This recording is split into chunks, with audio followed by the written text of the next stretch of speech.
أيتها النفس المطمئنة ارجعي إلى ربك راضية مرضية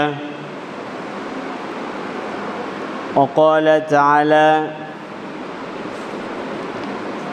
ولقد كرمنا بني آدم إلى آخر الآيات وقال النبي صلى الله عليه وسلم لا تنتفوا الشيب فإنه نور يوم القيامة إلى آخر الحديث। যাবতীয় প্রশংসা সেই মহান রবের, যিনি আমাদেরকে সালাতুল জুমা আদায় এবং খুতবা শোনার এবং বলার তৌফিক দিয়েছেন। সে আল্লাহ সুবহানাহু ওয়া তাআলার দরবারে লাখো কোটি শুকরিয়া জ্ঞাপন করি। সকলে বলি আলহামদুলিল্লাহ। রাসূলুল্লাহ সাল্লাল্লাহু আলাইহি ওয়াসাল্লাম বলেন, আফজালুজ যিকর লা ইলাহা ওয়া আফদালুদ দুআই। বিজ্ঞানীরা এখন এটাকে গবেষণা করে দেখতেছে, মানুষ যখন আলহামদুলিল্লাহ বলে, হোক সে মুসলিম হোক সে অমুসলিম, তার ব্রেনগুলো আনন্দে নাচানাচি শুরু করে দেয়। এবং তারা আরও বলতেছে, বর্তমান সময়ে একটা মানুষের ব্রেনের দাম 30,000 কোটি টাকা। এবার আপনি ভাবেন আপনার কত মূল্য, আপনাকে আল্লাহ কত সম্মানিত করেছেন। ওয়ালাকাদ কাররামনা বানি আদম। দরুদুস সালাম বর্ষিত হোক সাইয়্যিদুল মুরসালিন খাতামুন নবিয়্যিন মুহাম্মদুর রাসূলুল্লাহ সাল্লাল্লাহু আলাইহি ওয়াসাল্লাম। তা আজকের আলোচ্য বিষয় হচ্ছে আত্মমর্যাদা। এই বিষয় নিয়ে আমি আপনাদের সামনে কিছু কথা বলবো। আমা তাওফীকি ইল্লা বিল্লাহ, আলাইহি তাওয়াক্কালতু ওয়া ইলাইহি উনীব। সময় কম, কথা বলতে হবে বেশি। এই জন্য আল্লাহ তাআলা বলছেন সূরাতুল জুমা, কোরআনুল কারীমে একটা সূরা আছে না, সূরার নাম কি? জুমা। কত নম্বর সূরা? কত নম্বর সূরা একজন বলি? হ্যাঁ, 62 নম্বর সূরা। কত? এটা হচ্ছে মেধা। আমরা মেধা কাজে লাগাই না, এটা হচ্ছে কি মেধা, জ্ঞান। আহলে হাদিস কোথায়? অসম্ভব। আপনাকে আপডেট হতে হবে, সমাজ পরিবর্তন করবেন, দেশ পরিবর্তন করবেন, এটা তো মেধার মাধ্যমে। মেধা ছাড়া হবে? আমরা তো কত প্রতিক্রিয়া করতেছি, কত অপশন, কত প্রস্তুতি, কত দল, কত মিটিং। কোনো উপকার আছে? ফায়দা আছে? কেন নাই? কারণ মুসলমানের অধপতনের যে মূল, সেটা হচ্ছে কি? শিক্ষা, জ্ঞান, ইলম। এটার বিপরীত কি? জাহিলিয়াত, অজ্ঞতা, মূর্খতা। এটা থেকে আমাদের বের হয়ে আসতে হবে। আল্লাহ বলছেন, ইয়া আইয়ুহাল্লাযিনা আমানু ইযা নুদিয়া লিস-সালাতি মিন ইয়াউমিল জুমআহ। আপনাকে তো ডাকা হয়েছে, ওয়াজারুল বাইয়া, যা কিছু আছে সব বন্ধ, স্টেট। কোথায় চলে আসতে হবে? মসজিদ। কই আহলে হাদিস মসজিদ করলো না কেন? এটাই আমাদের অধপতন, এটা আমাদের ব্যর্থতা। আমরা কথা বলতেছি, শুনতেছি, কিন্তু উন্নতি, ডেভেলপ আমরা অর্জন করতে,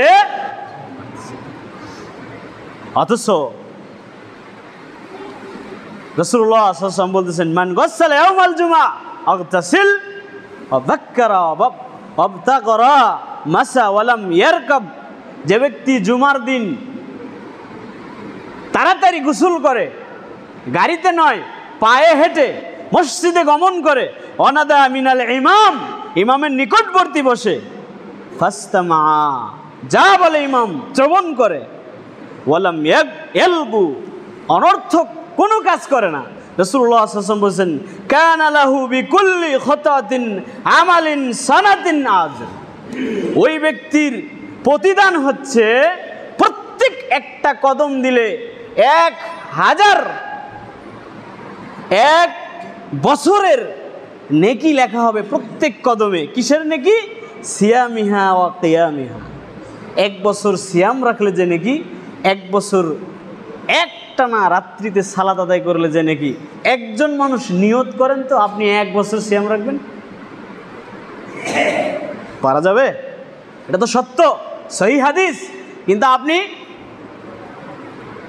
এটাতে কিন্তু রেডি হতে পারতেছেন না, প্রস্তুতি নিতে পারতেছেন না।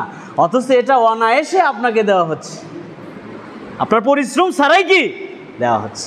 রাসূলুল্লাহ সাল্লাল্লাহু আলাইহি ওয়াসাল্লাম আরো বলছেন, মান জা মাসজিদা হাযা লাম ইয়াতি ইল্লা বিখায়রিন, যে ব্যক্তি আমার মসজিদে আসে উত্তম কিছু, ইয়াতামাল্লামুহু, শিক্ষা নেওয়ার জন্য, আও আল্লিমুহু, অথবা শিক্ষা দেওয়ার জন্য, এই ব্যক্তির মর্যাদা কি? ফাহুয়া বিমানজিলাতিল মুজাহিদুন ফি সাবিলিল্লাহ, একজন ব্যক্তি আল্লাহর রাস্তায় শহীদ করলে যেই মর্যাদা পাবে, একজন ব্যক্তি মসজিদে এসে কিছু শিখলে অথবা শিক্ষা দিলে অনুরূপ কি পাবে? মর্যাদা। কত মর্যাদা এটা আপনার! তাহলে আমাদেরকে এই মর্যাদা, এই তাহলে সামনের জুমা থেকে আপনারা তাড়াতাড়ি আসবেন তো? আল্লাহ আমাদের কবুল করুক, সবাই বলে আমিন।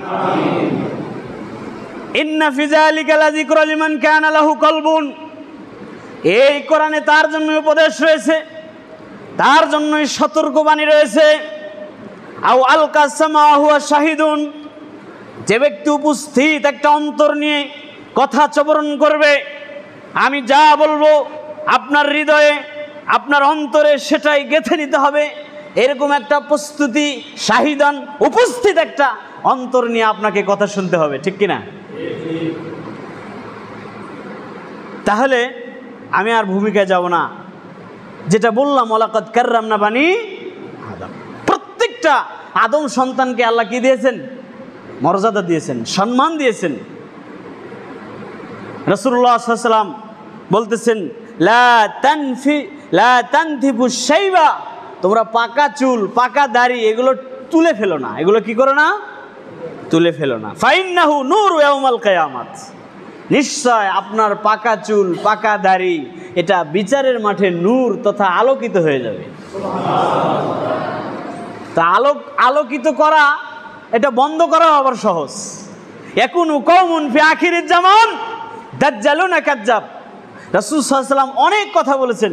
শেষ শ্রেণীর দাজ্জালুনা কাজ্জাব, শেষ জামানায় দাজ্জালুনা কাজ্জাব, আখিরুজ জামান, শেষ জামানায় দাজ্জালের আবির্ভাব ঘটবে, 30 জন মিথ্যাবাদী, এরপরে কিছু আলেম মিথ্যা হাদিস বলবে, এরপরে কিছু লোক দেখানো আমল করবে, এরপরে আসবে কে? মাসিহ দাজ্জাল। এরকম একটা শেষ জামানার আমলের কথা বলছেন রাসূলুল্লাহ সাল্লাল্লাহু আলাইহি ওয়াসাল্লাম। আখিরুজ জামান বিসাউদি কাহাওয়াসালিল হামাম, শেষ জামানায় এক শ্রেণীর লোক আসবে, তারা দাড়িতে এবং চুলে কালো রং দিবে। কি রং দিবে ভাই? কালো রং দিবে। লা ইয়ারিহুনা রাইহাতাল জান্নাতা, এরা জান্নাতেও যাবে না, জান্নাতের সুঘ্রাণও পাবে না। তাহলে একদম সিম্পল, আপনার দাড়িতে শুধু কালি মেরে দিবেন, এটা কি আর নূর হবে? অথচ বাংলাদেশে এগুলো চলছে না ভাই? কিন্তু আলহামদুলিল্লাহ, যারা আমরা সহি আকীদা, সহি হাদিস, সহি মানহাজে বিশ্বাস করি, তারা কিন্তু এই সমস্ত পাপ থেকে অনেক দূরে আছি, অনেক দূরে আছি না? আল্লাহ আমাদেরকে এই দূরে থেকেই কোরআন সুন্নাহর উপর প্রতিষ্ঠিত থাকার তৌফিক দান করে, সবাই বলে আমিন। এরপরে রাসূলুল্লাহ সাল্লাল্লাহু আলাইহি ওয়াসাল্লাম বলছেন, ওয়ামান শাবা শাইবাতান ফিল ইসলাম, যে ব্যক্তির দাড়ি এবং চুল পেকে গেছে ইসলামের উপরে, কুতিবা লাহু বিহা হাসানাতুন, আল্লাহ তাআলা তার আমলনামায় একটা নেকি লিপিবদ্ধ করে দেন। সুবহানাল্লাহ। হুত্তাত আনহু বিখতিয়াতুন, তার আমলনামা থেকে একটা গুনাহ কেটে দেন। সুবহানাল্লাহ। রুফিয়া লাহু বিহা দারাজাতুন, আল্লাহ তার একটা মর্যাদা বৃদ্ধি করে দেন। সুবহানাল্লাহ। তাহলে এটা গেল প্রতিদান। অথচ এদেশের হাজারো লাখো মুফতি এরা ফতোয়া দিচ্ছে যে বয়স, আপনার স্ত্রীর বয়স কম, আপনার বয়স বেশি, কালি লাগান, অসুবিধা নাই। এটা ফতোয়া আছে না বাংলাদেশে? ভয়ঙ্কর ফতোয়া। তাহলে ইসলামে আপনাকে মর্যাদা দেওয়া হয়েছে, সম্মান দেওয়া হয়েছে। এরকম কয়েকটা স্টেপ আমরা যদি বলি তাহলে কথাগুলো একদম সহজ হবে। রাসূলুল্লাহ সাল্লাল্লাহু আলাইহি ওয়াসাল্লাম, ইসলামে পিতামাতার একটা মর্যাদা আছে না? একটা মর্যাদা রয়েছে। আল্লাহ বলতেছেন, আও কিলাহুমা ফালা তাকুল লাহুমা উফি, পিতামাতা হচ্ছে এমন, যার সামনে এমন আচরণ তুমি করো না, যেই আচরণ সে কি করবে? একটা শব্দ ব্যবহার করবে। এরকম শব্দ ব্যবহার করা, এরকম কোনো কাজ করা তোমার জন্য শোভনীয় নয়। কত মর্যাদা! অথচ আমাদের দেশে পিতামাতার সাথে তো ভালোই আচরণ হয়, তাই না? আসলে এগুলো কোরআন সুন্নাহর জ্ঞান না থাকার কারণে। এরপরে রাসূলুল্লাহ সাল্লাল্লাহু আলাইহি ওয়াসাল্লামকে একজন সাহাবী জিজ্ঞেস করলো, মা হাক্কাল ওয়ালিদাইন, আমার কি হক রয়েছে পিতামাতার উপরে, আমি কি হক রাখি, পিতামাতা আমার উপরে কি হক রাখে, এই জাতীয় কিছু প্রশ্ন করলেন। রাসূলুল্লাহ সাল্লাল্লাহু আলাইহি ওয়াসাল্লাম বললেন, আলা ওয়ালিদাহুমা ক্বালাহুমা জান্নাতুকা ওয়া নারুকা, তুমি তোমার পিতামাতার হক বোঝাতে চাচ্ছ? জেনে রেখো, তোমার পিতামাতা হচ্ছে তোমার জান্নাত, তোমার পিতামাতাই হচ্ছে তোমার জাহান্নাম। কত আত্মমর্যাদা পিতামাতার! আপনি বলতেছেন হক, আপনি যদি জান্নাতে যেতে পারেন তাহলে বোঝা যাবে আপনি হক আদায় করতে পেরেছেন। এটাই হচ্ছে শর্ত। রাসূলুল্লাহ সাল্লাল্লাহু আলাইহি ওয়াসাল্লাম অন্য হাদিসে বলছে, ফাকালাল জামহা ফা ইন্নাল জান্নাতা ইনদা রিজলিহা, নিশ্চয় তোমার জান্নাত রয়েছে তোমার মা এবং বাবার কোথায়? পায়ের নিচে। কত সম্মান! কিন্তু আমাদের দেশের পিতামাতারা সম্মানিত হতে পারে না কেন? এরা এদের সন্তানকে ইসলামিক লেভেলে মানুষ করতে পারে না, এদেরকে মানুষ করে গণতান্ত্রিক সিস্টেমে, যার কারণে এই পিতামাতা সম্মান পায় না। ইসলামে রয়েছে স্বামীর মর্যাদা, স্বামীর একটা মর্যাদা আছে না? আর রিজালু কাওয়ামুনা আলান নিসা, কত একটা দায়িত্ব দেওয়া হয়েছে, মহিলাদেরকে লালিত পালিত করবে, ভরণ পোষণ করবে, এই দায়িত্বটা কাকে দেওয়া হয়েছে? পুরুষের উপরে। কিন্তু আমরা কি এই দায়িত্ব পালন করতে পারতেছি? যদি দায়িত্বই পালন করতে পারতাম তাহলে আমি পুরুষ, আমি স্বামী, আমার স্ত্রী কিভাবে ফ্যাক্টরি মিল কারখানায় গিয়ে চাকরি করে, তার মানে আমার দায়িত্বে কি আছে? ত্রুটি রয়েছে, গাফলতি আছে। রাসূলুল্লাহ সাল্লাল্লাহু আলাইহি ওয়াসাল্লাম বলেছে, ওয়াল্লাযী বিয়াদিহি লাউ কানা মিন কদামিহি ইলাল মাহরিকি রাসি, রাসূল সাল্লাল্লাহু আলাইহি ওয়াসাল্লাম বলছে, আল্লাহর কসম করে বলতেছি, একজন মানুষের মাথা থেকে যদি পা পর্যন্ত কুরহাতান তানবাজিসুল কয়হি, যদি কষ পুজ বের হতে থাকে, একজন স্ত্রী যদি ওয়াসাদিদি সুম্মা, সে যদি সেগুলোকে জিহ্বা দিয়ে চাটতে থাকে, মা আদ্দাত হাক্কাহু, এরপরেও সে স্বামীর হুকরিয়া আদায় করতে, এটা তো আপনার মর্যাদা। কিন্তু আপনি নিতে পারতেছেন না, কারণ আপনি যে মেয়েকে বিবাহ করতেছেন ওর তো ইসলামিক কোনো নলেজ নাই, ওর ইসলামিক কোনো জ্ঞান নাই, ও তো ইসলামের উপর বড় হয় নাই। তাহলে আপনি ওই মর্যাদা কিভাবে পাবেন? মর্যাদা পাওয়ার কোনো সুযোগ আছে? মর্যাদা ধ্বংস করা হচ্ছে বিশাল একটা পরিকল্পনার মাধ্যমে। এরপরে আসেন, রাসূলুল্লাহ সাল্লাল্লাহু আলাইহি ওয়াসাল্লাম আরও বলতেছেন, ইসলামে কিন্তু স্ত্রীরও একটা মর্যাদা আছে, আছে না? ইসলাম কত সূক্ষ্ম এবং কত একটা সচ্ছল ধর্ম। রাসূলুল্লাহ সাল্লাল্লাহু আলাইহি ওয়াসাল্লাম বলছেন, আলা উখবিরুকুম বিন-নিসাই মিন আহলিল জান্নাত, আমি কি তোমাদেরকে বলবো কোন সমস্ত মহিলারা জান্নাতি? আমি কি তোমাদেরকে এই সমস্ত মহিলাদের ব্যাপারে বলবো? রাসূলুল্লাহ সাল্লাল্লাহু আলাইহি ওয়াসাল্লাম বললেন, আল ওয়ালুদু ওয়ালিদু উল্লাতি ইযা যালামাত হিয়া আও যুলিমাত, যেই নারী স্বামী ভক্ত, স্বামীকে সম্মান করে, স্বামীকে শ্রদ্ধা করে, স্বামীর আনুগত্যশীল, এই নারী হচ্ছে কি? জান্নাতি। আও জুলিমাত হিয়া আও জুলিমাত, বাচ্চা প্রসব করতে গিয়ে সে যে যন্ত্রণা ভোগ করে, এই নারী হচ্ছে কি? জান্নাতি নারী। এরপরে রাসূলুল্লাহ সাল্লাল্লাহু আলাইহি ওয়াসাল্লাম বলছেন, হাযিহি ইয়াদিহি ফিয়াদিকা, তার স্বামী যখন তার উপরে রাগ করে তখন স্ত্রী তার হাতটা তার হাতের ভিতরে ধরে নেয় এবং তার স্ত্রী বলে, লা আজুকু গাদামান হাত্তা তারদা, আমি তোমার হাত ছাড়ব না যতক্ষণ তুমি আমার উপরে অভিমান না ভাঙবে, আমার উপরে সন্তুষ্ট না হবে, ততক্ষণ আমি তোমার হাত আর আমি ছাড়ব না। তাহলে স্ত্রীর একটা মর্যাদা রয়েছে, কিন্তু এরকম স্ত্রী কি আছে? এরকম স্ত্রী নেই। এটা হচ্ছে আমাদের রাসূলুল্লাহ সাল্লাল্লাহু আলাইহি ওয়াসাল্লাম বলতে বলতে আরো বলেছেন, ওয়াল মারআতু তামতু বিজুমইন শাহিদুন, একজন নারী যদি সে বাচ্চা প্রসব করতে গিয়ে মারা যায়, আল্লাহ রাসূল সাল্লাল্লাহু আলাইহি ওয়াসাল্লাম বলছেন ওই মহিলা শহীদের মর্যাদার সমপরিমাণ নেকি পাবে। তাহলে এটা কি একজন স্ত্রীর মর্যাদা নয়? ইসলামে মর্যাদা রয়েছে। এরপরে আসেন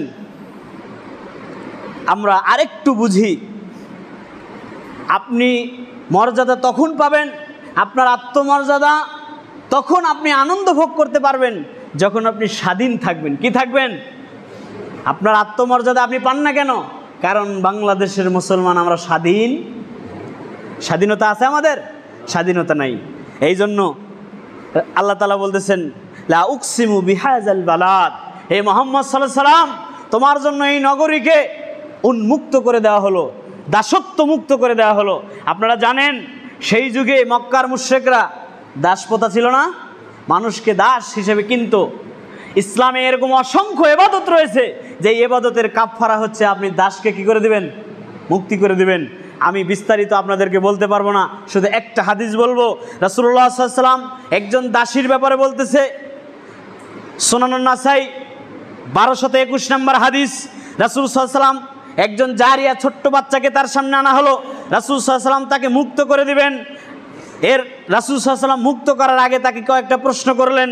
রাসূলুল্লাহ সাল্লাল্লাহু আলাইহি ওয়াসাল্লাম তাকে প্রশ্ন করলেন যে আইনাল্লাহ, বলো আল্লাহ কোথায়। ওই বাচ্চা মেয়েটাকে কি প্রশ্ন করেছে, বলো আল্লাহ কোথায়। বাচ্চা মেয়ে বলতেছে ক্বালা ফিস সামা, আল্লাহ কোথায়, আসমানে। একটা বাচ্চা মেয়ে সে বলতেছে আল্লাহ আসমানে, আর বাংলাদেশের মুফতিরা বলতেছে কুলুবুল মুমিনিনা আরশুল্লাহ। এখানেই তো পার্থক্য। তোমাদের সাথে তো আমাদের জমি জায়গা নিয়ে কোনো গন্ডগোল নেই, তোমাদের সাথে তো আমাদের টাকা পয়সা নিয়ে কোনো গন্ডগোল নেই। মূল গন্ডগোলটাই হচ্ছে কি নিয়ে, আকীদা নিয়ে। এটাই হচ্ছে ডিভাইডেড অ্যান্ড রুল। এরপরে রাসূলুল্লাহ সাল্লাল্লাহু আলাইহি ওয়াসাল্লাম কি বললেন, মান আনা, বলো আমি কে। তখন ওই মেয়েটা কি বলল, আনতা রাসূলুল্লাহ সাল্লাল্লাহু আলাইহি ওয়াসাল্লাম, মুহাম্মদ সাল্লাল্লাহু আলাইহি ওয়াসাল্লাম হচ্ছেন রাসূল, গোটা পৃথিবীর শরীয়তের ম্যানেজার, তার থেকে ইবাদত শিখতে হবে। অথচ এদেশে যখন আমরা সহিহ আকীদার কথা বলি, সহিহ হাদিসের আমলের কথা বলি, তখন সাধারণ মানুষ থেকে আলেম সমাজ পর্যন্ত এই হাদিসগুলো অস্বীকার করে। বেটা, তুমি এখনো মুহাম্মদ সাল্লাল্লাহু আলাইহি ওয়াসাল্লামকে রাসূল হিসেবে মানতে পারো? তুমি কোরআন হাদিস বোঝার চেষ্টা করো। এটা গেল। এরপরে এই স্বাধীনতা আমাদের থেকে কিভাবে ছিনিয়ে নেওয়া হয়েছে এ ব্যাপারে আল্লাহ তাআলা কোরআনুল কারিমে বলতেছেন।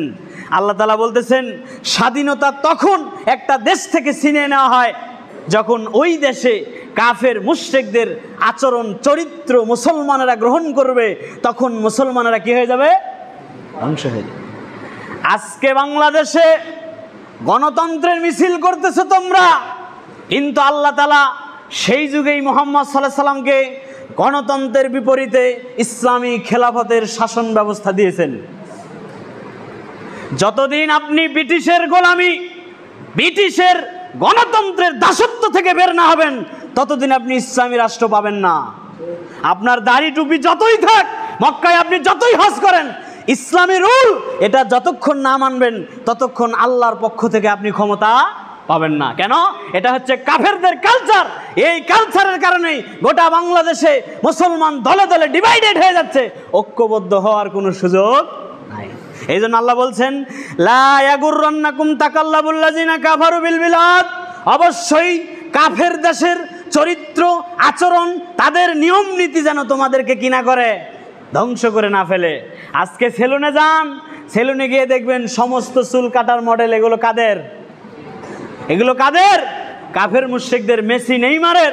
অথচ মুসলমান এই সমস্ত কাটিং দিচ্ছে। তার মানে আল্লাহ বলছেন যখন তোমরা কাফেরদের আচরণ চরিত্রকে গ্রহণ করবে, তখন ওই দেশে তোমাদের কর্তৃত্ব থাকবে না। আপনার স্ত্রীর প্যান্ট টাকনুর উপরে, আপনারটা কোথায়? এটা কাদের আচরণ? আপনার দাড়ি চাচা, এটা কাদের আচরণ? কাফের মুশরিকদের আচরণ। এরপরে আসেন, কিছু পাপের কারণে মানুষের আত্মমর্যাদা কি হয়ে যায়, নষ্ট হয়ে যায়। পাপগুলো কিভাবে হয় কয়েকটা পাপের কথা বললে বুঝবেন। ওয়ামাইয়াত্তাবিউ খুতুওয়াতিশ শয়তান, নিশ্চয় যে ব্যক্তি শয়তানের পদাঙ্ক অনুসরণ করে, ফাইন্নাহু ইয়া'মুরু বিল ফাহশাই ওয়াল মুনকার, শয়তান মানুষকে মন্দ এবং অশ্লীল কাজের কি দেয়। তাহলে যত পাপের কারণে আত্মমর্যাদায় মানুষ নষ্ট হচ্ছে, এই সমস্ত পাপের মেসেজ কার পক্ষ থেকে আসে? শয়তানের পক্ষ থেকে আসে। আজকে গোটা পৃথিবীর মানুষ ভুলে গেছে যে আমার শয়তান হচ্ছে আমার শত্রু। এটা এখন মানুষের মাথায় কাজ করে না। একজন মানুষ যখন হা করে, রাসূল সাল্লাল্লাহু আলাইহি ওয়াসাল্লাম বলেন মাস্তাতা, তুমি সাধ্য মতো বাধা দাও, কেননা শয়তান তোমার ভিতরে কি করে, প্রবেশ করে। তাহলে আপনি শয়তানের সাথে আপনার বডিটা জড়িত। রাসূলুল্লাহ সাল্লাল্লাহু আলাইহি ওয়াসাল্লাম বলছেন যখন খাবার খাও তখন কোন হাতে খাবেন? ডান হাতে। কেন ডান হাতে খেতে হবে আপনাকে, আর বাম হাতে কে খায়? তাহলে এই হচ্ছে ডান, এই হচ্ছে বাম। আপনার সাথে শয়তান জড়িত, ওতপ্রোত। আপনি শয়তান থেকে নিরাপদ নয়। সুতরাং আপনি যত পাপ করতেছেন এই সমস্ত পাপ কে করায়? শয়তান করায়। কয়েকটা পাপের উদাহরণ দিলে বুঝবেন। আমাদের দেশে গান বাজনা চলে না? গান বাজনা, তাই না? এটা একটা মানে মানুষের একটা ইবাদত হয়ে গেছে। এটা যে হারাম এটা মুসলমান এখন আর বুঝতে চায় না। দেখেন আল্লাহ বলতেছেন, রাসূলুল্লাহ সাল্লাল্লাহু আলাইহি ওয়াসাল্লাম বলছেন, লা ইয়াশরাবান্নান নাসু মিন উম্মাতিল খামর, আমার উম্মত নেশাদার দ্রব্য পান করবে, ওয়া ইয়াসুম্মুনাহা বিগাইরি ইসমিহা, কিন্তু ওটার নাম রাখবে অন্য। খাচ্ছে বিড়ি, তামাক, জর্দা, কিন্তু এটার নাম কি? মাকরুহ। মাকরুহ না? মাকরুহ বললে আর কোনো হারাম নাই, সব কি হয়ে গেছে? হালাল। এই ফতোয়া কে দেয় ভাই? আলেম সমাজ। তোমাদের লজ্জা থাকা উচিত। আমি একটু পরে বিষয়টা আর একটু বুঝাবো। এরপরে রাসূল সাল্লাল্লাহু আলাইহি ওয়াসাল্লাম বলছেন, ইয়ারিফুহু আলা রুউসিহিম বিল মাআজিব, আমার উম্মতের ভিতরে কিছু নেতা শাসক প্রতিষ্ঠিত হবে, তারা রাত পার করবে নায়িকা গায়িকা দিয়ে, বাদ্যযন্ত্র দিয়ে। এরপরে রাসূল সাল্লাল্লাহু আলাইহি ওয়াসাল্লাম বলছেন, ইয়াকসিফুল্লাহু বিহুমুল আরদ, আল্লাহ তাদেরকে জমিনে ধসিয়ে দিবেন। এরপরে রাসূল সাল্লাল্লাহু আলাইহি ওয়াসাল্লাম বলছেন, আয়াফআলু মিনহুমুল কিরদাতানা খানাজির, সকালে উঠে দেখবেন আপনার চেহারাটা কি হয়ে গেছে? শূকর অথবা বানর।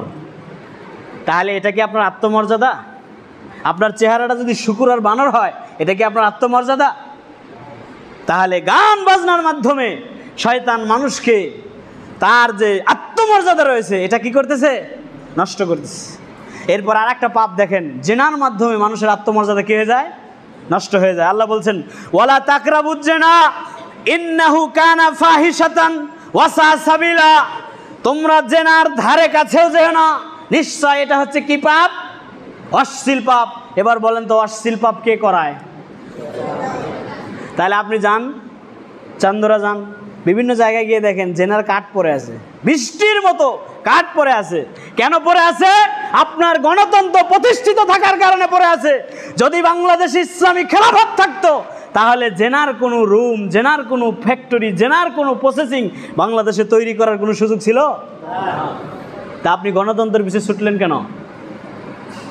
গণতন্ত্র থাকার কারণেই তো এদেশের মেয়েরা তারা দাবি করেছে যে জেনাকে অন্যায় নয়, শ্রম হিসাবে মর্যাদা দিতে হবে। দাবি করেছে না? কেন করলো এই দাবি? গণতন্ত্র থাকার কারণে। যদি গণতন্ত্র না থাকতো এই দাবি করতে পারতো? অথচ রাসূল সাল্লাল্লাহু আলাইহি ওয়াসাল্লাম যে ইসলাম নিয়ে এসেছিল, ওই সময় অসংখ্য পুরুষ এবং নারী তারা রাসূল সাল্লাল্লাহু আলাইহি ওয়াসাল্লামের কাছে এসে কি বলেছিল? আল্লাহ রাসূল, আপনি আমাকে হত্যা করেন, রজম করেন, কারণ আমি কি করেছি? ব্যভিচার করেছি। তো কি ইসলাম রাসূল সাল্লাল্লাহু আলাইহি ওয়াসাল্লাম এনেছিল যে ইসলাম আনার কারণে এত বড় একজন পাপী সে নিজেকে, তার জীবনটাকে বিসর্জন করে দিচ্ছে, সে বলতেছে আমি জেনাকার, আমাকে হত্যা করেন। আর বাংলাদেশে তোমরা কেমন ইসলাম মানো যে ইসলামে নারীরা নিজেদেরকে আরো জেনা করার জন্য উদ্বুদ্ধ করে? এটাই বোঝা যায় যে ইসলাম রাসূল সাল্লাল্লাহু আলাইহি ওয়াসাল্লাম প্রতিষ্ঠিত করেছে, যে ইসলাম মক্কা মদিনায় আছে, ওই ইসলাম বাংলাদেশে এখনো ঢুকে। কথাগুলো বুঝতে হবে। এরপরে আসেন, এটার শাস্তি কি? ইসলামে অনেক ইবাদতের শাস্তি রয়েছে, কিন্তু জেনার শাস্তি খুব ভয়ঙ্কর। প্রত্যেকটা মানুষ যারা জেনা করবে, যদি বিবাহিত হয়, তাকে মানুষের সামনে বুক পর্যন্ত গেড়ে ইট পাথর দিয়ে নির্মমভাবে, নিষ্ঠুরভাবে তাকে হত্যা করতে হবে। এটা ইসলামী বিধান। এই বাংলাদেশে হাজারো জেনাকার নারী এবং পুরুষ রয়েছে যাদের শাস্তির অবস্থা এরকম, কিন্তু তাদের শাস্তি দিতে পারতেছি না কেন? গণতন্ত্র থাকার কারণে। যদি ইসলামী খেলাফত থাকতো অবশ্যই তার শাস্তি। এই যে আসিয়া হত্যার বিচার দেখছেন না আপনারা? কত নির্মমভাবে, নিষ্ঠুরভাবে জেনা করা হয়েছে। এরপরে এই জেনা ব্যভিচারটাকে প্রমোট করার জন্য গণতন্ত্রের একটা সিস্টেম চালু ছিল। সেটা কি জানেন আপনারা? কোর্ট ম্যারেজের বিবাহ। জানেন? জানছেন না এটা? কোর্ট ম্যারেজের বিবাহ, ছেলে মেয়ে রাজি তো বিবাহ হয়ে যাবে, পিতামাতার কোনো প্রয়োজন নাই। অথচ রাসূলুল্লাহ সাল্লাল্লাহু আলাইহি ওয়াসাল্লাম বলেছে, আইয়ুমা ইমরাতুন নাকাহাত বেগাইরি ইজনি মাওয়ালিহা ফানিকাহুয়া বাতিলুন, যেই নারী পুরুষ অভিভাবক ছাড়া, পিতামাতা ছাড়া বিবাহ করবে, ওই বিবাহ বাতিল, ওই বিবাহ বাতিল, ওই বিবাহ বাতিল। সালাসা মাররাতান, রাসূল সাল্লাল্লাহু আলাইহি ওয়াসাল্লাম কথা 3 বার বলেছে। তাহলে কোর্ট ম্যারেজের বিবাহ এটা কেন প্রতিষ্ঠিত হলো? গণতন্ত্র প্রতিষ্ঠিত থাকার কারণে। ইসলামে এই বিবাহ জায়েজ আছে? তো হারাম, বাতিল। আর কিভাবে বুঝালে আপনি এই গণতন্ত্র বুঝবেন? এই পচা মতবাদ ইহুদি খ্রিস্টানদের কালচার থেকে আমাদের বের হয়ে আসতে হবে। এরপরে আসেন, নেশাদার দ্রব্য পান করার মাধ্যমে শয়তান আমাদের আত্মমর্যাদা কি করে? নষ্ট করে ফেলে। ইয়া আইয়ুহাল্লাযিনা আমানু ইন্নামাল খামর, নিশ্চয় মুমিন ব্যক্তি ইমানদারদের জন্য নেশাদার দ্রব্য কি করা হয়েছে? হারাম করা হয়েছে। এরপর আল্লাহ বলছেন ওয়া ইহিল্লু লাহুমুত তাইয়্যিব ওয়া ইউহাররিমু আলাইহিমুল খাবিসাত, মানুষের জন্য হালাল করা হয়েছে পবিত্র বস্তু, মানুষের জন্য হারাম করা হয়েছে খবিসাত। এই ব্যাখ্যাটা একটু আমি আপনাদেরকে বলি, দেখেন একদম সহজভাবে বুঝবেন। এদেশের যারা মুফতিরা, যারা ফতোয়া দেয় বিড়ি তামাক জর্দা মাকরু, এদের ব্যাপারে আমি বলি আল্লাহ হালাল করেছেন কি খাবার বলেন তো? পবিত্র তৈয়ব। কি খাবার খাবেন? এটা পানি, এটা হালাল না হারাম? একটু প্রশ্নের উত্তর দেন, এটা কি হালাল না হারাম? এখানে যদি এক মুঠ বালু দেই তাহলে এটা কি হবে? হারাম হবে না। এটা পবিত্র না, তৈয়ব না, এটা কি হয়ে যাবে? খবিসাত। এটা খেলে আপনার কি হবে? শরীরে কি হবে? আপনি যে খাবার খান, তরকারি রান্না করেন, ওর ভিতরে ময়লা দিবেন? ময়লা যদি দেন খাবেন? ওটা খাবেন না। কেন? ওটা খেলে আপনার কি হবে? ক্ষতি হবে না? বেটা তুমি বুঝো, গোটা পৃথিবীতে কোটি কোটি মিলিয়ন টাকা খরচ করে বিড়ি তামাক জর্দা সিগারেট গুলো তারা ল্যাবে টেস্ট করে এটা বলতেছে এটা হচ্ছে খবিসাত, এটা খেলে মানুষের কি হয়? ক্ষতি হয়। তো ডাক্তারের এই ক্ষতিকারক যেটা খেলে ক্ষতি হয়, এই শব্দটাকে আরবি বললে কি হবে? হারাম, খবিসাত, অপবিত্র। এটা আপনি খাবেন? তাহলে জর্দা খেলে মানুষের কি হয়? সিগারেট খেলে কি হয়? লেখা আছে না? বাংলাদেশে যখন এরশাদ প্রেসিডেন্ট হয়েছিল, উনি তখন প্রেসিডেন্ট হয়েই বিড়ি তামাকের জর্দার ফ্যাক্টরি বন্ধ করে দিয়েছিল। জনগণ আন্দোলন শুরু করলো, বিরোধী দল বিভিন্নভাবে প্রলোচন দিয়ে তারা আন্দোলন শুরু করলো।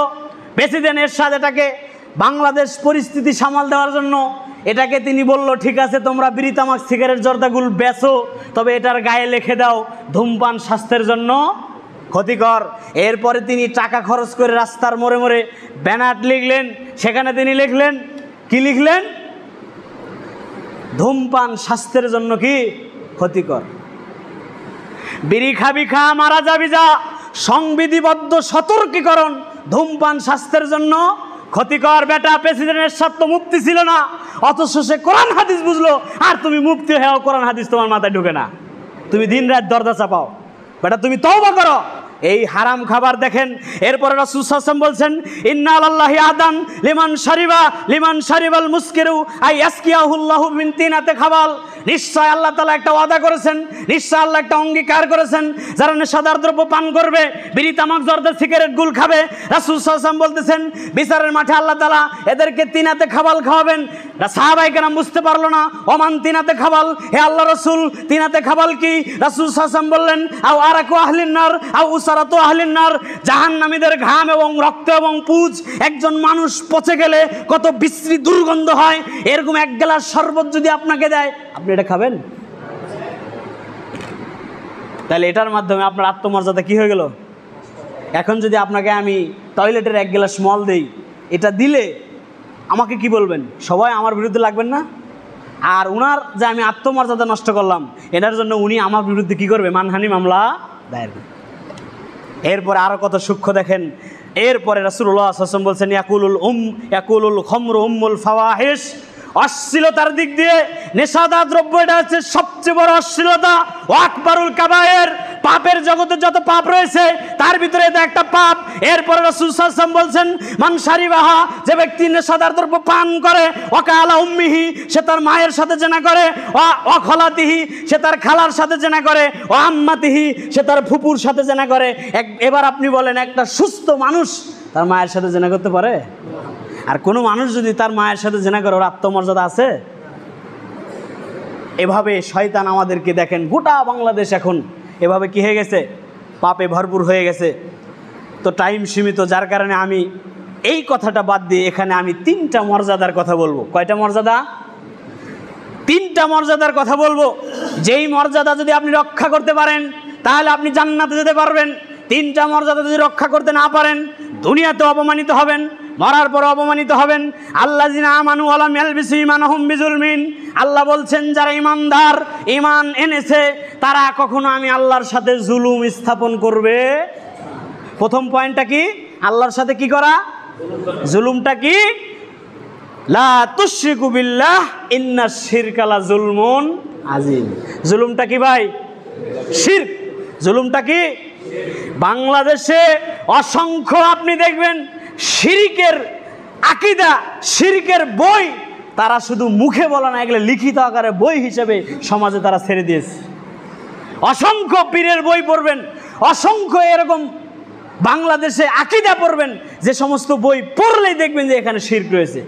বাংলাদেশে একটা আশ্চর্য বই আছে, আশ্চর্য বই, সেই বইটার নাম কি জানেন? ফাজাইলে আমল। নাম কি? এই বইয়ের ভূমিকায় লেখা আছে, এই বইটা আমি লিখেছি এই লেখকের, এই ব্যক্তির সন্তুষ্টি অর্জনের জন্য। বলেন তো সন্তুষ্টি অর্জন কার হবে? একজন মানব জীবনে একজন ব্যক্তির সমস্ত সন্তুষ্টি কার হবে? কিন্তু এখানে লেখছে কি? এসাহাকের সন্তুষ্টি। আপনার ঈমান আছে? ভূমিকায় কি পাওয়া গেল? তোমরা তো শিরিক বুঝো না বেটা, তোমাদের চশমাই হয়েছে শিরিকের চশমা। তাওহীদের চশমাটা লাগাও, তাইলে শিরিক বুঝতে পারবা। এরপরে আসেন আনা আগনা শুরাকাউ আনি শিরক, যে ব্যক্তি আল্লাহর সাথে শিরক করে, মান আমিলা আমালান, শিরিক যুক্ত আমল করে, মাহিয়া গায়রু তারাকতুহু ওয়া শিরকুহু, বিচারের মাঠে আল্লাহ আপনাকেও বাতিল করে দিবেন, আপনার শিরিকটাকেও বাতিল করে দিবেন। বিচারের মাঠে শিরিক করে আপনি টিকতে পারবেন? এরপরে রাসূল সাল্লাল্লাহু আলাইহি ওয়াসাল্লাম বলেন লা তাজআলুল মাগফিরাতু আলাল আবদি মা লাম ইয়াকুল হিজাব, যখন কোনো বান্দা শিরিক করে তার উপর একটা পর্দা পড়ে যায়। কিলা নবী আল্লাহ আমাল হিজাব, হে আল্লাহর নবী হিজাবটা কি? রাসূল সাল্লাল্লাহু আলাইহি ওয়াসাল্লাম বলেন আল ইশরাকু বিল্লাহ, যখন একজন ব্যক্তি শিরিক করে তখন তার বাংলার বান্দা এবং আল্লাহর সাথে কানেক্টেড কি হয়ে যায়? বিচ্ছিন্ন হয়ে যায়। অথচ আমাদের দেশে শিরিক করে বুঝে বুঝে, শিরিক বুঝে বুঝে করে না, শিরিকের স্লোগান দেয় আমরা। এরপরে আসেন ইন্নাহু মান মাতা মিন উম্মতি, শিরিক না করে যদি আপনি মারা যান, রাসূল সাল্লাল্লাহু আলাইহি ওয়াসাল্লাম বলছেন আমার কোন উম্মত যদি লা ইশরিক বিল্লাহি শাইআন, শিরিক না করে মারা যায়, দাখালাল জান্নাত, আল্লাহ তাকে জান্নাত দিবে। আবু যার গিফারি রাদিয়াল্লাহু তাআলা আনহু বললেন কুলতু আইন জানা আইন সারাকা, আল্লাহ রাসূল লোকটা যদি চুরি করে, জেনা করে, তারপরেও কি জান্নাতে যাবে? রাসূল সাল্লাল্লাহু আলাইহি ওয়াসাল্লাম বললেন আইন জানা আইন সারাকা, চুরি করলে জেনা করলেও যাবে। সাহাবী বুঝতে পারেনি, আবার প্রশ্ন করেছে। রাসূল সাল্লাল্লাহু আলাইহি ওয়াসাল্লাম বললেন আইন জানা আইন সারাকা, চুরি করলে জেনা করলেও যাবে। সাহাবী আবার যখন জিজ্ঞেস করেছে, রাসূল সাল্লাল্লাহু আলাইহি ওয়াসাল্লাম রেগে গেলেন। আমান রাগিবা আনহু, এ আবু যার তোমার নাকটা ধুলায় মিশে যাক, আমি বলছি সে জান্নাতে যাবে, তোমার অসুবিধা কোথায়? তার মানে আপনি শিরিক না করে আল্লাহর আত্মমর্যাদায় আঘাত না দিয়ে যদি মারা যান, আপনি কোথায় যাবেন? জান্নাতে যাবেন। কিন্তু শিরিক করে যদি মারা যান, জান্নাতে যাওয়ার কোনো সুযোগ নাই। একটা কমন শিরিক বাংলাদেশের আলেমরা যেই মিছিল করতেছে, গণতন্ত্র হচ্ছে শিরক, এটা বুঝতে কারো বাদী আছে? গণতন্ত্র হচ্ছে মেজরিটি অফ গ্রান্টেড, বেশিরভাগ লোক যেটা বলে ওটাই কি চূড়ান্ত। ইসলাম বলতেছে হকের পক্ষে যদি অল্পও থাকে ওইটাই কি চূড়ান্ত। এরপর আল্লাহ বলছে আইন তুতি আকসারা মানফিল আরদে, আপনি যদি বেশিরভাগ লোকের অনুসরণ করেন, ইদুল্লুকান সাবিলিল্লাহ, ওরা আপনাকে আল্লাহর পথ থেকে গোমরাহ করে ফেলবে। তার মানে বোঝা যায় গণতন্ত্রের সাথে মুসলমানের কোনো সম্পর্ক নাই। প্রায় 42টা আয়াত আছে আমার গবেষণায়, 42টা আয়াতে আল্লাহ তাআলা গণতন্ত্রের বিরুদ্ধে কথা বলেছে। তার মানে গোটা কোরআনটাই নাজিল হয়েছে গণতন্ত্রের বিরুদ্ধে। আর তুমি গণতন্ত্র দিয়ে আবার বলো যে ক্ষমতায় গিয়ে আমরা সংসদে কোরআন প্রতিষ্ঠিত করব। এটা হচ্ছে আমার সেই ওস্তাদজির কথার মতো 10 তলা বিল্ডিং বানিয়ে তারপরে কিছু লোক সবাই মিলে বিল্ডিংটা দাঁড় করিয়ে বিল্ডিং থাকবে। এরপর একটা হাদিস বলে দেখেন, ইয়া ইবনে আদম ইন্নাকা মা দাওতানি ওয়া রাজাউতানি, হে আদম সন্তান, ভয় ভীতি নিয়ে যদি তুমি আমাকে ডাকো, গফারতু লাকা আলা মা কানা মিনকা ওয়া লা উবালি, আমি তোমাকে ক্ষমা করে দিব, আমি আল্লাহ পরোয়া করি না তুমি কত বড় পাপী। এরপরে রাসূল সাল্লাল্লাহু আলাইহি ওয়াসাল্লাম বলতেছেন, ইয়া ইবনে আদম লাউ বালাগাত জুনুবাক আনানাস সামাই, হে আদম সন্তান, তুমি যদি আসমান ভর্তি গুনাহ নিয়ে আমার সামনে তুমি যদি আসমান ভর্তি গুনাহ করো, সুম্মা আস্তাগফারতানি, এরপর যদি আমি আল্লাহর কাছে ক্ষমা চাও, ফাগাফারতু লাকা ওয়ালা উবালি, আমি তোমাকে ক্ষমা করে দিব, আমি আল্লাহ পরোয়া করি না তুমি কত বড় পাপী। সুম্মা লাকিতানি লা তুশরিকু বি শাইআন, তুমি যদি আমি আল্লাহর সামনে উপস্থিত হও এমন অবস্থায়, লা তুশরিকু বি শাইআন, আমি আল্লাহর সাথে শিরিক করে যদি তুমি না উপস্থিত হও, লা আতাইতুকা বিকুরাবিহা মাগফিরাতান, তোমার যত গুনাহ রয়েছে আমার তত ক্ষমা। তার মানে আপনার সমস্ত গুনাহ আল্লাহ ক্ষমা করে দেবে, কিন্তু আল্লাহর আত্মমর্যাদায় আঘাত দিয়ে শিরকের পাপ নিয়ে যদি বিচারের মাঠে ওঠেন, আল্লাহ আপনাকে ক্ষমা করবে। তাহলে এরকম হাজারো গণতন্ত্রের ক্ষমতায় আহলে হাদিসরা লাথি মারার জন্য প্রস্তুত আছে আল্লাহর উলুহিয়াত বাংলাদেশে বাস্তবায়ন করার জন্য। আহলে হাদিস কখনো শিরকের সাথে আপোষ করতে পারে না। ওয়াইন কুতিলতা হুররিকতা, রাসূল সাল্লাল্লাহু আলাইহি ওয়াসাল্লাম বলছেন, তোমাকে যদি কতল করা হয়, আগুনে জ্বালিয়ে ছারখার করে দেওয়া হয়, এরপরেও তুমি লা তুশরিকু বি শাইআন, আল্লাহর সাথে কখনো শিরিক করবে না। আমরা প্রস্তুত আছি তো ইনশাআল্লাহ?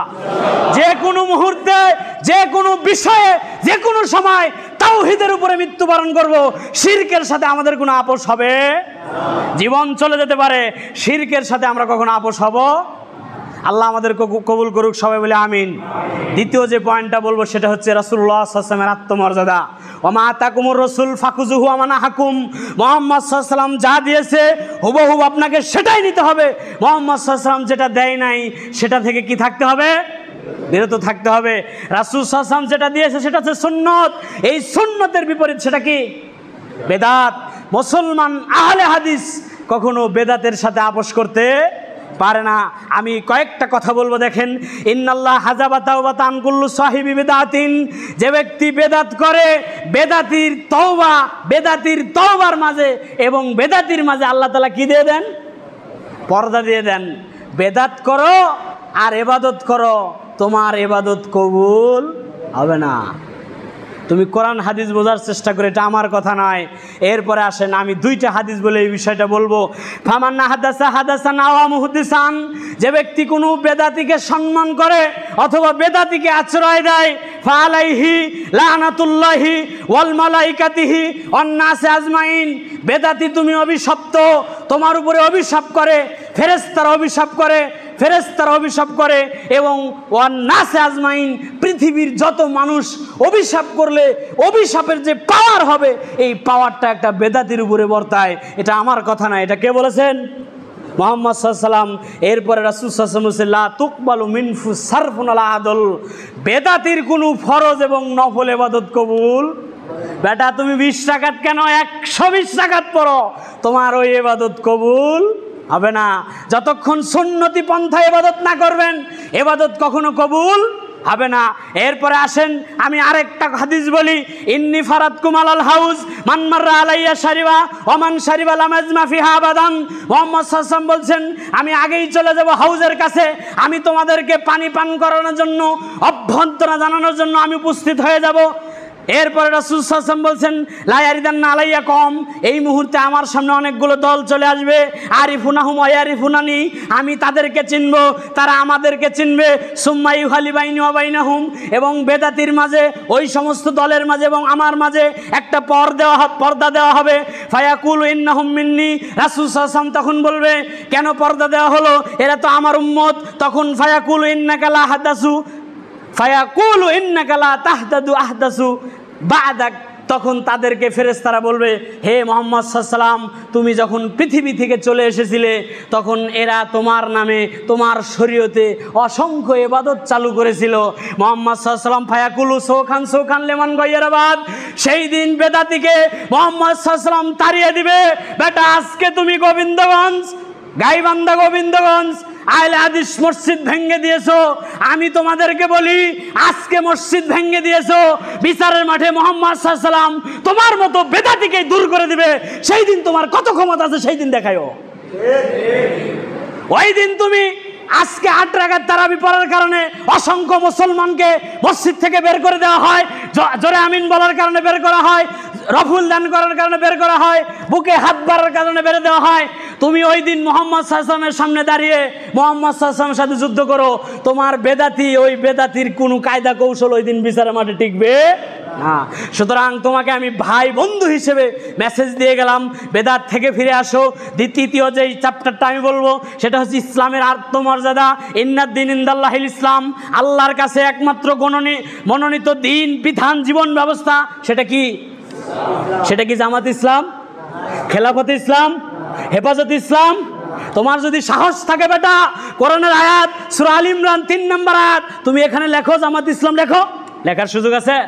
তো যদি লিখতে না পারো তাহলে আল ইয়াউমা আকমালতু লাকুম দীনাকুম, যেই দিন দিন পরিপূর্ণ হয়েছে, যেই দিন দিনকে কমপ্লিট করা হয়েছে, সেই দিন কি জামাত ইসলাম ছিল, হেফাজত ইসলাম ছিল, আটরশি তরিকা ছিল, চরমোনাই তরিকা ছিল না। সুতরাং সূক্ষ্ম একটা কথা, দিন কমপ্লিট হয়েছে 1400 বছর আগে। আজকে তুমি ইসলামের নামে শব্দ যোগ করে, তরিকার নামে শব্দ যোগ করে মুসলমানদেরকে বোকা বানাও। তোমাকে আমি সূক্ষ্ম একটা পরিকল্পনা দিয়ে গেলাম, তুমি কোরআন হাদিস বোঝার চেষ্টা করো। যদি না বুঝতে পারো, সহি আকীদার মাদ্রাসায় এসে ভর্তি হও, লজ্জাকে ভুলে যাও, অহংকারকে ভুলে যাও, অন্তত তুমি দুনিয়াতে মৃত্যুর আগে সহি আকীদা বুঝতে পারবে। এরপরে দেখেন, ইসলামের মর্যাদা তখনই প্রতিষ্ঠিত হবে যখন কি হবে ভাই? যখন খেলাফত সিস্টেমের মাধ্যমে আমরা কি করতে পারবো? ইসলামকে যখন আমরা খেলাফতের সিস্টেমে প্রতিষ্ঠিত করতে পারবো, তাহলে ইসলামের আত্মমর্যাদা কি? খেলাফত। এটার বিপরীত কি? গণতন্ত্র। এই জন্য আল্লাহ তাআলা একটা সূক্ষ্ম কথা বলছেন, এটা পাবেন সূরা সফের 9 নম্বর, সূরা তাওবার 33, সূরা আল ফাতর 28তম আয়াত। আল্লাহ বলছেন, হুয়াল্লাযী আরসালা রাসূলাহু বিল হুদা ওয়া দীনিল হক, আমি মুহাম্মদ সাল্লাল্লাহু আলাইহি ওয়াসাল্লামকে প্রেরণ করেছি রাসূল হিসেবে, ওয়া দীনিল হক, সত্য দিনের উপরে, হক দিনের উপরে। কিন্তু এই দিন প্রতিষ্ঠিত হওয়ার জন্য লিউজহিরাহু আলাদ দীনি কুল্লিহি, যত ধর্ম রয়েছে, যত দল এবং মত রয়েছে, সকল ধর্ম মতের উপরে যেদিন ইসলাম প্রতিষ্ঠিত হবে, সেই দিন আপনি বুঝতে পারবেন, আপনি আত্মমর্যাদা ফিরে পাবেন।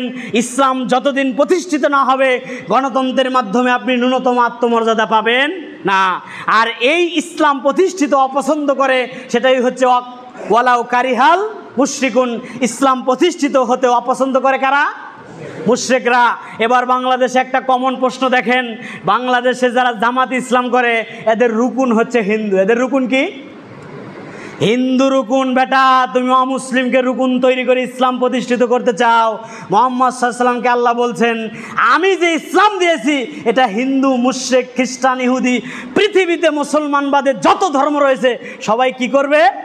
অপছন্দ করবে। তুমি কেমন ইসলাম প্রতিষ্ঠিত করতে চাও যেটার রুকুন হচ্ছে কি? হিন্দু। যেটা রুকুন কি?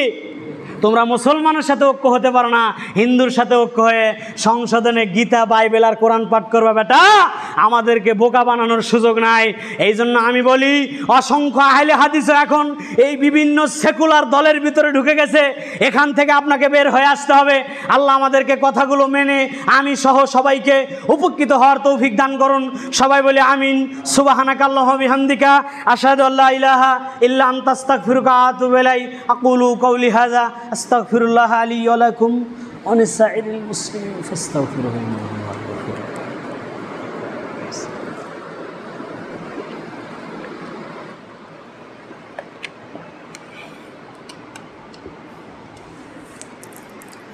আলহামদুলিল্লাহ ওয়াসসালাতু ওয়াসসালামু আলা রাসূলিল্লাহ ওয়া আলা আলিহি ওয়া আসহাবিহি আজমাইন, আম্মা বাদ। وقال تعالى يا أيها الناس اتقوا ربكم الذي خلقكم من نفس واحدة وخلق منها زوجها وبث منهما رجالا كثيرا ونساء واتقوا الله الذي تساءلون به والأرحام إن الله كان عليكم رقيبا وقال تعالى ويسلمون تسليما। সবাই একটু দরুদ ইব্রাহিম পাঠ করি। আল্লাহুম্মা সাল্লি আলা মুহাম্মাদিন ওয়া আলা আলি মুহাম্মাদ কামা সাল্লাইতা আলা ইব্রাহিম ওয়া আলা আলি ইব্রাহিম ইন্নাকা হামিদুম মাজিদ। আল্লাহুম্মা বারিক আলা মুহাম্মাদিন ওয়া আলা আলি মুহাম্মাদ কামা বারাকতা আলা ইব্রাহিম ওয়া আলা আলি ইব্রাহিম ইন্নাকা হামিদুম মাজিদ।